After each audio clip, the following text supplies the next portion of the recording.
Қайырлы күн, құрметті көрермендерім, менің каналыма қош келдіңіздер. Бүгін сіздермен үй жағдайында 2 ингредиенттен тұратын сиыр және қызыл ірімшіктің жасалу жолымен бөлісетін боламын. Менімен бірге болыңыздар. Ең алдымен сиыр жасайтын боламыз. Ол үшін бізге қолдың табиғи сүті қажет болады. 2 литрден бөліп газдың отына пісіруге қоямын. Біреуінен сиыр, біреуінен қызыл ірімшік жасайтын боламын. Бізге қажет заттар 4 жұмыртқа, 2 литр сүтке 3 немесе 4 жұмыртқаны. Егер жұмыртқаңыз кішкентай болса 4-еу, үлкендеу болса 3 жұмыртқа жеткілікті.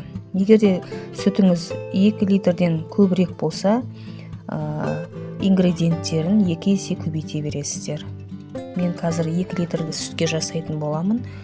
4 жұмыртқаға 20% қаймақтан 200 грамм қосамын. Қолдың сүтінен жасаймын. Егер де қолдың сүті болмаса, дүкендегі 3%-дан жоғары 3%-дық, 6%-дық сүттен жасауға болады.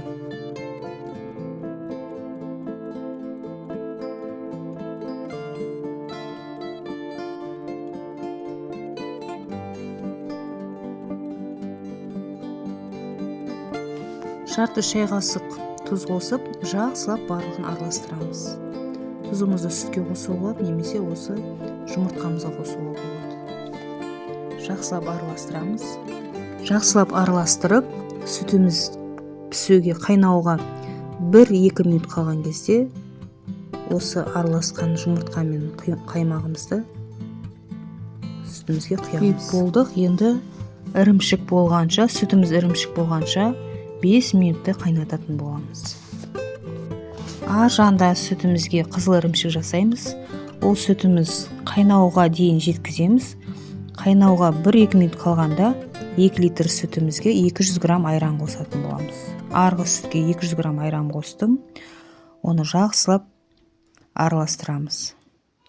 Айран ащы болған болса, 100 грамм айран жеткілікті қосу. 3-4 литр істейтін болсаңыздар, 3 литрге 300 грамм айран, 4 литрге 400 грамм айран қосасыздар. 2 сүтімізде ірімшік пайда болды. Бірінші сыр жасайтын сүтіміздің отын өшіріп қоямыз. Ал арғы айран құйған сүтіміз, яғни қызыл ірімшік жасайтын сүтіміз, міне ірімшігі шығып жатыр. Біраз қайнаған соң астын жай отқа қойып, 2 сағаттай қайнауға қоямыз. 2 сүтті де жақсылап араластырып тұру керек, өйткені түбі жабысып, күйіп кетуі мүмкін. Мына бірінші сыр жасайтын сүтімізді ситаның үстіне таза марлені қойып, ірімшігімізді сүзіп аламыз. Марлені түйіп, суы сарқылуы керек. Душлаққа немесе мантаваркеге қойып, суын сарқытып алуға болады. Үстін басып престейміз. Үстіне груз ойып 6 сағатқа қоямыз. Суын әбден сығып, үстіне груз қоямыз. Ірімшіктен қалған сары суды тастамаңыздар. Одан нан илеуге болады, блины пісіруге болады, панкейк пісіруге болады. Олардың жасалу жолын менің YouTube каналымнан көрсеңіздер болады. Суы сарқылғаннан кейін кез келген формадағы ыдысқа салып, үстіне груз қойып қойсаңыздар болады. Мен 1 түнге қоямын.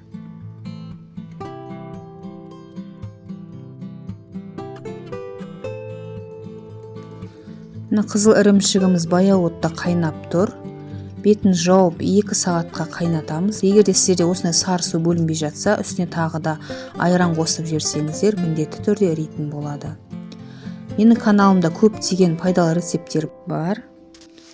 Осындай грузды қойып, астына душлагымен 6 сағатқа қоямыз. Қызыл ірімшігіміз баяу отта қайнап тұр.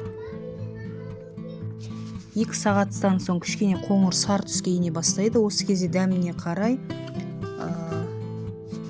200 грамм немесе 100 грамм қант немесе құмшекер қосып жіберемін.